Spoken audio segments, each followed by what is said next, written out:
European leaders agreed on Friday to press ahead with a joint action against Russia over the failure to agree to a ceasefire in Ukraine. UK Prime Minister Keir Starmer said after consultations with US President Donald Trump. Starmer spoke from Albania's capital Tirana, where leaders of dozens of European countries were gathered for the European Political Community or EPC summit attended by Ukrainian President Volodymyr Zelensky. Starmer said that he and the leaders of France, Germany and Poland had consulted Trump. He didn't say what the response might involve, but some European leaders pressed for some sanctions. The European Union is likely to adopt a new round of measures as soon as Tuesday. We just had a meeting with President Zelensky and then a phone call with President Trump to discuss the developments in the negotiations today, and the Russian position is clearly unacceptable and not for the first time, and so as a result of that meeting with President Zelensky and the discussion with President Trump, we are now closely aligning and coordinating our responses and will continue to do so. Wir sind uns einig darüber, dass die russische Seite eine gute Gelegenheit gehabt hätte, in dieser Woche erste Gespräche über ein Friedensabkommen mit einem vorangegangenen Waffenstillstandsabkommen zu führen. Wir sind sehr enttäuscht, dass dies nicht stattgefunden hat. Es lag der Ball ausschließlich bei Russland. Es waren alle Bedingungen erfüllt, um ein gutes erstes Gespräch zu Joining us earlier from London is Dr. Mar Laskiewicz to discuss on these issues. The key point is that Hamas is now willing at least to talk to Israel from its side. Hopefully Israel will also do so, and hopefully some sort of agreement can be reached. It has to be said, though, that as things stand, they have diametrically opposite goals. Hamas is to rule Gaza, and ultimately, of course, it has never gone away from this point of destroying Israel. Israel, for its part, has now got plans of occupying Gaza, and what other plans it has is not clear, but it's quite clear that it feels no real constraint on its actions. So these talks about the only hope we have to avert a real tragedy, especially in the shape of the fact that aid would hopefully be finally let into Gaza. What do you see in the coming days as these, talks, because the talks ongoing, but what do you see Hamas, agreeing to as they move forward for these, talks? And we know that there are no preconditions on ground and the table is totally open for every conversation to be had. I think Hamas will be certainly prepared to release some more hostages. It played a very astute move in releasing its American hostage just to gain favor with Donald Trump, and that unquestionably has had some effect. And I imagine that they'll be quite prepared to release more hostages. However, whether they can secure some sort of peace is another matter altogether, because Israel has made it quite clear there's quite definite plans for the Gaza Strip, and therefore it is hard to see how much Hamas can dissuade them from realizing these plans. What it might do, however, for release of some hostages is to stop the endless missiling. And so what I expect is there to be some move forward, but nowhere near a complete solution. Right. Now let's touch on what the Arab leaders are currently doing. They have, a summit in the Iraqi capital, Baghdad, and of course they are touching on the crisis in the Israel and the Gaza Strip. Now, the President Mahmoud Abbas has demanded that Hamas relinquish control over the Gaza Strip. Do you see Hamas doing that?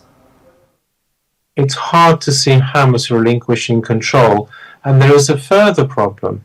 One of the problems is to link on the particular without looking at the general. Hamas is nothing more than an expression by the Palestinians for their own state. Even if Hamas were tomorrow to disappear, something else would take their place. And this is the problem. Until some sort of comprehensive solution is reached, then a Hamas of sorts, even if this particular Hamas isn't there, will always be there. as long as the Palestinians want to struggle for self-determination. Moreover, they don't particularly much like the previous regimes there, which they felt were corrupt.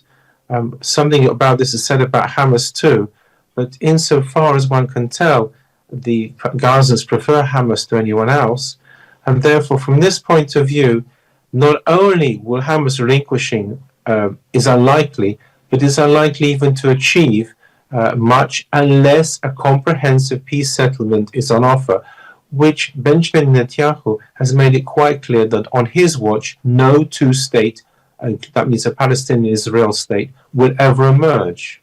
Let's talk briefly again about what, the role of United Nations have to do in all of this. I know that we've talked about this before, and, what you have said in the past is what they can talk about is, aid. But then do they have, a significant role in this, being that the talks have begun? And also, what can Trump do with the visits, to the Gulf? He didn't touch, Israel. But what can he do to push further for, peace, just like you've referenced in these talks that's ongoing? To answer the first question about the UN, what the UN can do is aid, which is extremely important. We're on the verge of seeing something akin to the Irish famine of the 19th century, in which many Irish died, even though there was food in Ireland, because it was being exported by the British at the time. There's enough food in the world to feed the Gazans, and somehow, if we don't watch out, there will be starvation, including perhaps some sort of epidemic there. So the fact that UN can supply it is very important, and in particular, precisely because it is not taking part in the negotiations, it is able to do so as a neutral agent. So I actually would invert your question and say it is important that the UN carries on giving aid. It is of such importance that anything else they can do is secondary and not worth doing. There are in any case enough mediators. There are Arab mediators in USA, and the latter, of course, is your second question. President Donald Trump can in fact reign in Israel anytime he likes, but he does not want to, and this is one of the key problems. Biden was only weakly ever suggested that he might do so, but that was enough for Israel to rethink its strategy. President Donald Trump has made it quite clear he's not going to rein in. And so the question is, what does Israel want? And here, the people in power in Israel right now, which is essentially the far right, they want to see Gaza totally disarmed, Hamas totally eliminated, and ideally the Gazans out. And this is not going to go easily through.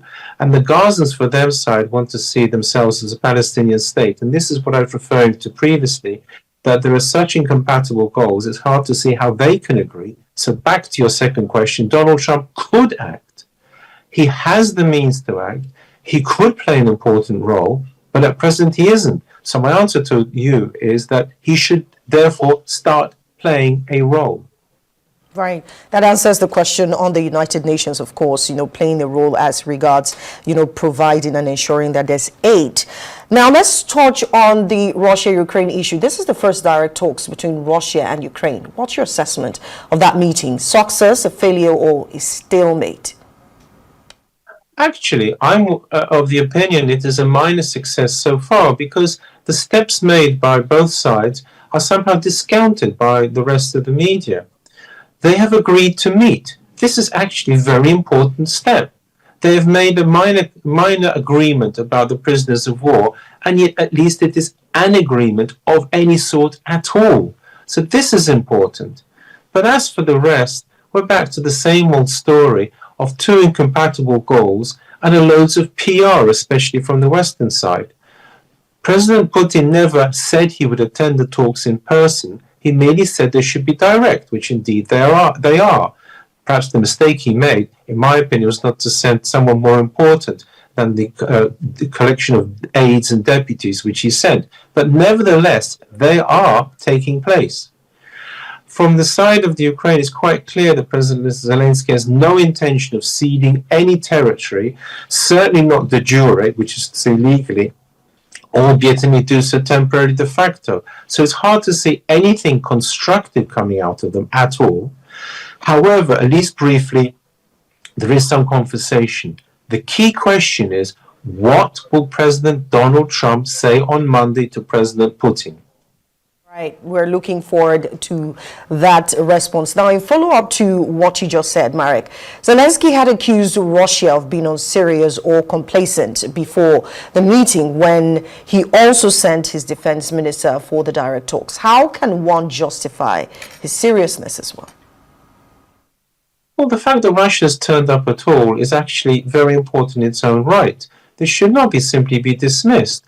Moreover, it's been a huge step for Russia because please remember, up till now, they've been saying that President Zelensky is not the de jure leader of Ukraine. He's not there legally. And now they've agreed at least to talks this far. So this is something. As for President Zelensky, it has to be said he's very good at his social media and his propaganda. And you have the impression sometimes he thinks he can bounce Russia into signing some sort of agreement. And Russia just won't. Russia's never said for personal talks. It has never said that direct negotiations are either going to be quick or easy. And no negotiations with Russia are ever quick or easy. They are meticulous. They take time. They are not rushed. They're not interested. They can last for a long time. A more serious point is that during the talks, Russia has continued to threaten Ukraine. For some reason, President Zelensky hasn't said this because it emerges just as sources. But apparently they're threatening to take a fifth region and have said they can fight on for many years. And so therefore, from this point of view, that's slightly more serious. But what Zelensky wants is something that Russia has never, ever stated. That is to say that President Putin should agree to a ceasefire, which he will not because it's not in Russia's interest, that he should turn up in person, which he never said he would, but at least there are talks. That's the important thing. Now, should we expect anything positive or progressive in the coming days? I mean, between the two leaders, because there are speculations, there are also news that the two leaders are meant to meet. So should we expect anything from the two, leaders? I don't believe myself that President Putin had ever any intention of meeting President Zelensky. What has happened is the media is talking itself up and up into some sort of expectations which don't exist. As for President Zelensky, he's always said he was prepared to do this and prepared to do that. But please remember at the same time, he's openly referred to President Putin as a war criminal, and the European leaders which are backing Ukraine have done exactly the same in the recent conference in Lviv.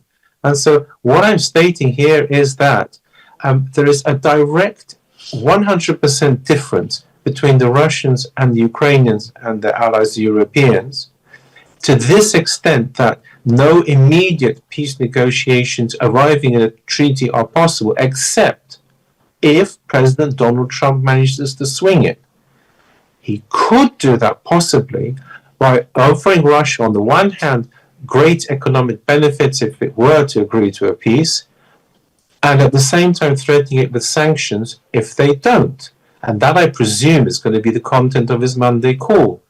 Russia, for its side, will then have to decide whether to forego the economics and to keep on the politics, because the problem will be, if they agree to such a peace treaty, what will Ukraine also agree to the same terms? And here is the double problem confronting us. Now, just to touch on this finally before you go, how impactful is this agreement of prisoner swap between the two, countries, talking about Ukraine, Russia? Well, it's a very, very good positive step, I think, myself. I regard it as a minor success, and in this climate where there's been a war for 3 years, it is an excellent success. Please bear in mind that when the World War II, for example, between the Germans and the West, that didn't have these sort of talks. There was never World War I never had such talks. And so suddenly that it's possible to have talks is a huge step. And from my point of view, this is a success. It has to be said that President Donald Trump is pushing for this, and it's some of the credit should go to him that they've got so far down the road. Whether anything will come of it, I myself doubt, because the diametrical opposite goals of President Putin and President Zelensky. But it is something.